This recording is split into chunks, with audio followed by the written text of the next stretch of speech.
Find the positions that your body's compromised in your sport. Try to mimic them in your training.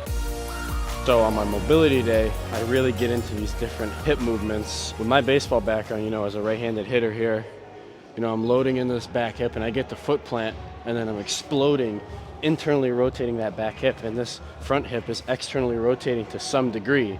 So when I'm working here on the cable machine is internal rotation and external rotation with the cable on both sides. So I'm not creating any imbalances because me being a right-handed hitter, all I do is hit right-handed. I also throw right-handed.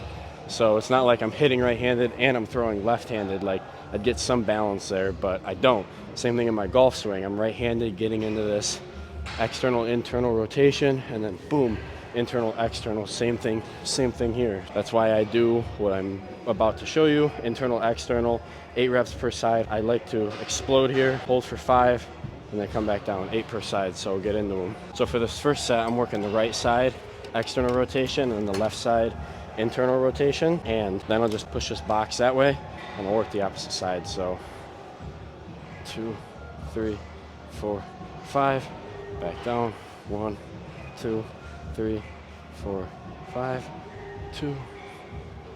Oh, whew.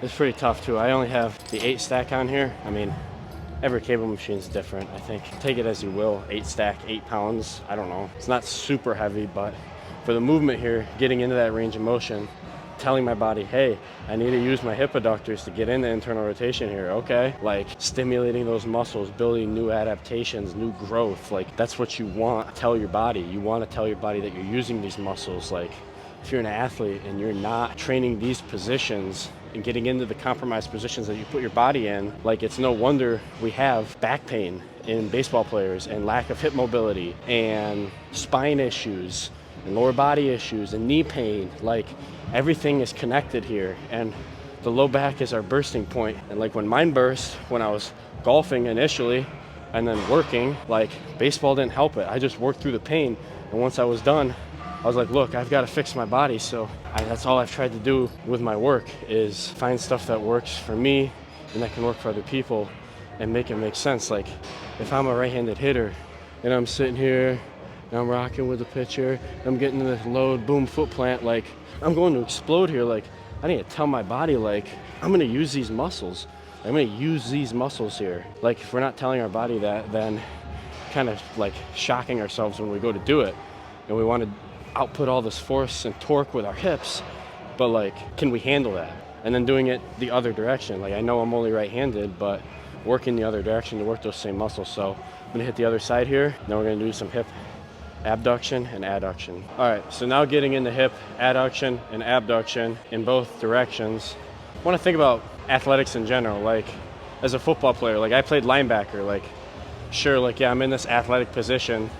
Like how much am I moving laterally, like to get to where I need to go? Like I need to keep my shoulders square to the line of scrimmage, like no matter where running back's coming. So like if they're running the lead right, like I gotta keep my shoulder back, like my shoulders square, and get here and meet this guy in the hole. You gotta move laterally to a degree here to stay level. Same thing in baseball. Like yeah, you're gonna run and go get like a backhand or something, but think about that lateral movement, like this adduction step across, or like going to the forehand, or if we're trying to steal a base, like our first step is bang, like right there out of our break. So the quicker we can move laterally and the stronger these muscles are, then not only better protected we're gonna be, but the better we're gonna be able to perform. So we're not only telling our muscles that, hey, like we need to use you, like we need to move laterally to play defense in basketball, whatever it may be. We're telling our body we need to do this. So doing the same thing, 8 reps per side, 5-second hold at the top. We're at about 8 pounds here. This is not gonna be anything super heavy, but I'm telling you, after a couple sets of this, it's gonna be tough. Yeah, stay out of that shot, girl. I'm just kidding. So just trying to explode up to that spot where we get the most tension. So like, let's try to get the most out of this exercise. Get right there, hold for 5 seconds, control back down, get there, hold for 5 seconds, back down. Think about this position too, for like as like a martial artist. Like, don't I want to have strong hips to be able to throw a kick and get in this position to throw a kick? Like that's how I think about training. You know, those are my philosophies. Like think about the positions you're putting your body in. How do we expect our body to react when we don't train these positions or put our body in that position. Like, we're setting ourselves up for failure. Abduction here on the other leg. Then I'll switch back and hit adduction. Oh my gosh. Trying to hold for as long as I can. Oh, these are tough, Sam.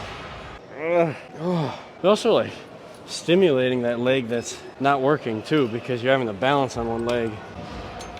A superstar, they have no fear, the camera's here. She loves me, I promise. She just wanted to make a little cameo. So now I'm working adduction, bringing my leg closer to my midline. So I think like adduction, adding it closer to your body. Add is getting closer to the midline, medial. So, same is true like shoulder abduction, shoulder adduction, same thing. And I do the same sorts of thing for my upper body mobility today for my shoulders and stuff. Oh my gosh. These are brutal. My hips feel so loose though, but not everybody may have the luxury of a cable machine here to warm up before a game. Look, I played Division III. We had a full pitcher's bag of Jaeger bands. We had like 5 or 6 of them. They're not super expensive. You can literally tie them right to the chain link fence. And if you don't have a chain link fence, you can wrap it around a pole and use the clip to clip it up and do this. To that position, get resistance, get blood flowing to those muscles, especially playing up here. I mean, I'm looking outside right now, it's snowing like a banshee outside. I mean, I'm up here in Buffalo, we got hammered with snow. I played in Erie, PA, like in the Northeast. Like, the more blood flow you can get to these muscles before you start to play, the better protected you're gonna be. That's what I found with athletes that I worked with. A couple things to take away from this. Find the positions that your body's compromised in your sport. Try to mimic them in your training, and remember that you're doing your body a good service by doing this, because you're preparing yourself for your sport, which will protect you better and improve your performance. Drop a comment if you have any questions. Drop a like if you like this video. I really appreciate it. So we'll catch you guys in the next one.